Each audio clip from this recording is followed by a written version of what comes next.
Protect your DNA. BioPQQ can promote formation of new mitochondria. Infowarsstore.com. And tonight we start with some very sad news. You probably heard the story by now about the UCLA shooting. And when you talk about these type of shootings, it's always a lot of current information, changing information. So the story I tell you now could very well change by the same time tomorrow. But this is the story as of now, as of this recording, according to the LA Times. UCLA shooting, live updates, 2 dead in murder-suicide, and a note has been found. And they're saying that 2 people, both males, have been shot dead. Police are speculating that based on the appearance of the deceased, they believe that it is a professor and somebody young enough to be a student who then turned the gun on himself. They say a note was found, but they're not exactly sure what the motive was. So it's a very sad scene. Nobody wants to hear about these type of shootings. It's just type of violence that plague the country. We see recently the shootings in Chicago, as we see pretty much every big holiday weekend in Chicago. And when you have these type of shootings, of course, it shuts down the school activities. A lot of people were taking finals. The finals got canceled. There were actually other activities that were taking place that also got canceled. One of them was I don't know if you'll call it protest, but the speeches that Milo, the activist, was giving there on the campus. Now, there's a lot of interesting and downright funny videos concerning this, but due to the seriousness of the UCLA shooting, we're not going to play all those videos, but you can watch them on the Alex Jones channel on YouTube at your leisure. But now let's just talk about the Milo event. It wasn't just the shooting, but also a bomb threat that shut down the event after he had a successful speech yesterday. And it says before the event even started, groups of protesters gathered outside the art building where Milo was to speak. And of course, they shut that down for safety concerns. And as I said, you can find all those videos on the Alex Jones channel on YouTube. Joe Biggs was also there, and we'll have an update from him. It was right after the shooting at UCLA when people were starting to move about, when they took down the shelter-in-place scenario and allowed people to move freely, that he had a chance to go out and talk to some of the students out there, and you'll have a chance to look at that a little bit later. Now, as we're talking about this shooting, there's an interesting article by CBS News, and they show pictures of people barricading themselves in, the shelter-in-place type of scenario, and it's very scary. If you scroll down, you can see people using chairs to barricade the doors, trying to tie doorknobs to printers, anything that they could do to keep the perpetrator from getting to them. And I can only imagine what that's like. I'm sure it's a rather terrifying situation to just hope that the guy doesn't get to you in time. But as we reported earlier, it does appear to be a murder-suicide. And moving on from this hateful act to other types of hate speech, we see that Facebook refuses to remove "I want to effing kill Donald Trump" page. And this is after they signed a pledge vowing to remove hate speech within 24 hours. Yesterday, Facebook announced that it was teaming up with Twitter, YouTube, Microsoft, and the European Union to stop racist, violent, or illegal content by agreeing to review flagged posts within 24 hours and have them removed if necessary. The company has also vowed to promote independent counter-narratives that encourage non-discrimination, tolerance, and respect. And in the image, you see the choice of weapons as they're talking about how you want to kill Donald Trump, whether it's brass knuckles, a golf club, or a brick. They're saying go after Donald Trump any way you see fit. And you guys know how I feel about Donald Trump. That's well documented. But the issue is you can't threaten violence against the guy. You definitely can't physically attack him or his demonstrators or police, that matter, who protect him. And this is a common theme that I hear when I talk to these demonstrators, these anti-Trump demonstrators. They say, we feel justified to go out here and throw bricks and fire and barricades at horses and cops and hit other protesters in the head with rocks because we don't like Donald Trump. And I was like, that's completely asinine. There are many people here, the pro-Trump people who don't agree with Hillary or Bernie, but they don't go out to the rallies that they have and inflict violence. And they'll always show you like some guys, getting into a shoving match or a fist fight. And if you want to say that is Donald Trump's fine, I'll hear that argument. But if that's Donald Trump's fault, it's Bernie Sanders' fault. Those people sit off the right in Albuquerque. They were throwing all the things that I mentioned earlier. And once again, I don't blame Bernie Sanders for that no more than I blame a guy for getting in a fight if he's wearing a Trump hat. I don't think it's either one of their fault.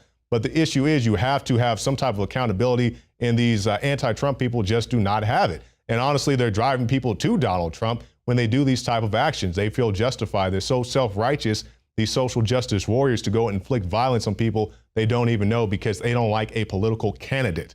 This guy's not even president yet. And because he's a candidate nominee, they feel justified to go do this type of violence. It's completely ridiculous. It has no place, and they continue to project things onto this man that he didn't even say. Once again, not a Trump supporter, but he never said he wanted to deport Muslims. Everybody keeps saying that he's encouraging violence. I'm like, how is he encouraging violence against racial and ethnic groups? I'm not understanding this mentality that you guys keep putting out there. And they say it as if it's a fact. And I don't know if they heard it on Facebook or Twitter or wherever they're getting their information, but they completely hate on this guy for things he didn't even say or believe. If you want to talk about the wall, you want to talk about torture, you want to talk about domestic surveillance, privacy or lack thereof when it comes to his campaign, that's fine. Those are legitimate arguments. That doesn't give you the right to assault somebody, but those are legitimate arguments.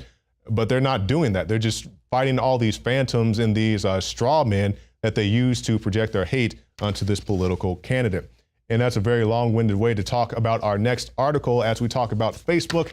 And it continues with this: Facebook quietly opts users into off-site ad tracking. It says Facebook recently began tracking and serving ads to web users who don't even have an account on the social media site. In doing so, Facebook also quietly changed the ad settings of its users without their consent. And you have to watch Facebook. For me at this point, Facebook is pretty much a glorified Rolodex.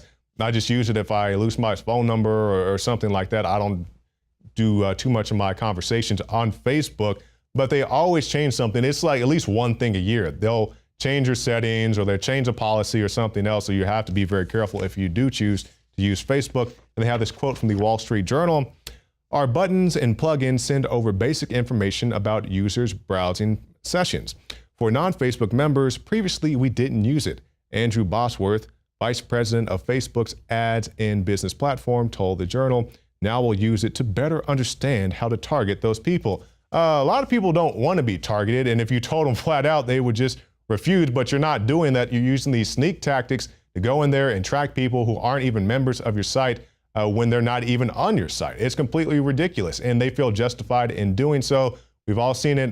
Facebook, as well as many other organizations, have been linked to the PRISM scandal. Edward Snowden told us about that. But a lot of people don't care. If you don't care, I guess it doesn't bother you too much. But for those who do care, Mikhail Thalen has some tips here that you can do to rid yourself of the Facebook machine, of the Facebook monster, and try to get away from the eye of Sauron. And you can go look at those on your own time.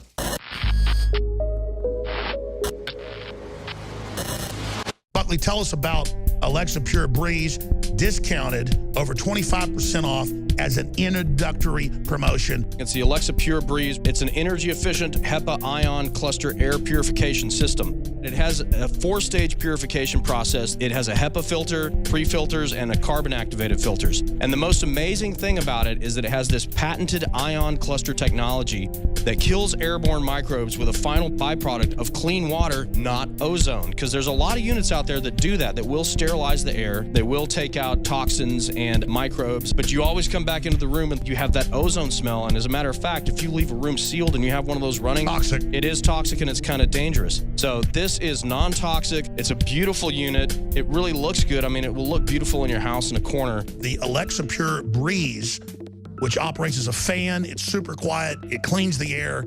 Every major room in your house really should have one of these. The cheapest equivalent unit costs $259.95, and there are other units that are up to $899 to $1,000 that do exactly what this unit does, but they're not as quiet because this one has a silent mode which runs at 16 decibels. One thing that I encourage everybody to do is go and just look up online the toxicity of being inside all the time. In this current age, we're inside the vast majority of the time. Hardly do we ever get outside in the sun. We're usually out inside doing something in our office or at home. Houses have all kinds of stuff that's outgassing. I'm not going to tell you what the story is, but just go and Google that and look at a toxicity. Sure, well, it's well known. Great job, Alexa Pure.